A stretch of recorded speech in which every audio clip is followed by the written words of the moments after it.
Language, defined by the Merriam-Webster Dictionary as the words, their pronunciation, and the methods of combining them, used and understood by a community, is incredibly powerful in shaping human reality. Because of this, from the womb, we begin getting exposed to words through our parents. After that, we hopefully get books read to us as children, then spend roughly 8 years in elementary and middle school with the goal of becoming proficient users of the dominant language of our culture. Throughout this educational process, we're assessed through language in the form of standardized tests. Finally, we spend high school and above putting language to use and are ultimately governed by written laws. I could go on and on about how important language is in our everyday life. For my talk, I'd like to focus in on language in relation to educational success, which obviously correlates to life success. I didn't fully understand how important language was until I heard of the hypothesis of Sapir and Whorf. Specifically, Whorf argued that differences in language across culture makes you live in a different world. He said the world can't be separated from the language used to talk about it, and the shift from one language to another is a shift between two different worlds. Whorf coined the term linguistic determinism, which states the language you grow up with determines your view of things. Taking linguistic determinism further, society will view individuals in certain ways and assess people based off of their language. For example, someone may be seen as unintelligent or lacking if they aren't proficient in the dominant language. This leads to a huge difference in quality of life based off of language. To put it simply, here in America, the best readers, writers, and speakers tend to be more successful. Now that we've established how important language is, the rest of the talk I'd like to discuss a crisis that exists in the American school system that directly relates to language. There's an elephant in the room that doesn't get enough attention.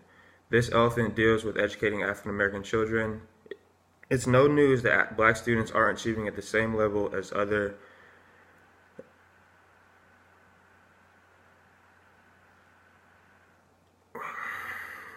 others on standardized tests, which leads to lower graduation rates. Much has been discussed as to why this happened, and usually it's attributed to socioeconomic factors. However, I believe the biggest issue is language related. African Americans speak a form of standard English that some consider to be a completely different language. According to Urban Dictionary, African American Vernacular English, also called African American English, Black Vernacular, or Black English Vernacular, is a variety of the American English language. It's also known as Ebonics, with pronunciations that in some respects is common to Southern American English. The variety is spoken by many blacks in the United States. Black English shares many characters with various Creole English dialects spoken by blacks in much of the world. Ebonics also has pronunciations, grammatical structures, and vocabulary in common with various West African languages. Ebonics is not really just the use of urban slang or slang words, but rather it is the manipulation and transformation of the English language.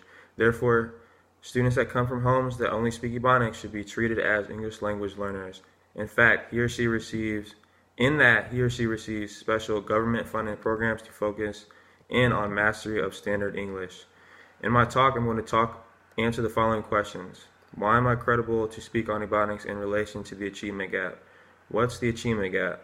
How standard English and Ebonics affects the gap? What evidence and experience do I have to prove my point, along with a possible solution? First, why am I credible and what's my point? In my experience, I grew up as a hybrid in many ways. As a biracial American, half my family spoke standard English and the other half came from Ebonics roots. On top of that, I spent time living in predominantly African American neighborhoods for years at a time, and I also spent time in rural America living with standard English speaking grandparents. Because of this, I was able to grow up proficient in Ebonics and standard English. In school, I've also been pretty successful and was tested for the gifted program in 4th grade. I remember struggling with the gifted test because I didn't know a lot of the vocabulary used. While I succeeded in school, I often saw my African American classmates struggling seemingly more than students of other ethnic groups. In Florida, the gap in achievement is evident. In 2012 and 2013, the graduation rates were as follows. White graduated at 80.5% rate, blacks at a 64.6% rate, Hispanics at a 74.9% rate, and Asians at an 88.4% rate, according to the Florida Department of Educational Statistics. I could give you many more statistics describing this gap, but I'm assuming you can do your own research on that. It's not too contested. This trend exists nationwide. Once I got into college and began working in the classroom, I saw this persist. It also became evident that students that come from homes that speak primarily Ebonics seem to struggle the most. Oftentimes, these students have labeled associated with a learning disability that sticks with them throughout school. The issue with this, I believe, is that special education support isn't what these students need. Further, these kids labeled as having a learning disability are pulled from class to work with special education teachers that aren't trained to teach language as explicitly as a general education classroom teacher or a certified teacher of speakers of other languages. Therefore, students don't get the proper instruction while they're missing valuable class time with the general population. When speaking with these students with respect and understanding of Ebonics, you can tell they don't really have a learning disability. In fact, oftentimes they are extremely intelligent. They just receive these labels based off assessments in standard English. They simply speak another form of English that they aren't tested on, causing them to struggle greatly in comparison to other ethnic groups. Albert Einstein once said, "Everyone is a genius, but if you judge a fish by its ability to climb a tree, it will live its whole life believing that it is stupid." The issue is, no one at the top of education is talking about this seemingly obvious inequality in education. Ebonics needs to be viewed differently across the board. Timothy, who comes from a home that speaks standard English, is going to have huge advantages over Daquan, whose parents speak Ebonics. In 1968, the U.S. Congress passed the Bilingual Education Act, which essentially acknowledges that ESL education is necessary to prevent non-English speakers from remaining in poverty and cultural isolation. This act shows that government and leaders in education acknowledge the importance of language and being proficient in standard English. Due to English language learners, program achievement of ethnic groups such as Asians have improved greatly. However, since Ebonics isn't viewed as an entirely different language from English, or at least far enough from the standard English to land students who come from Ebonics-speaking households in the program mentioned, these students are told they have a learning disability instead. This has a snowball effect, causing students to fall behind and lose confidence in themselves and the system. On top of that, Ebonics is often misunderstood so greatly that peers and educators ridicule these students for how they speak, calling it ghetto or hood, even though it's been proven that Ebonics is just as intelligent as standard English as a form of communication.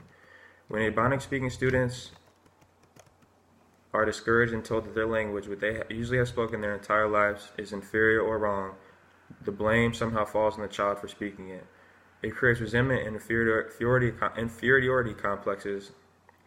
The trend that arises from this is a wide achievement gap between Ebonics-speaking students and standard English-speaking students. But on the other hand, Ebonics-speaking students who don't perform well on written tests actually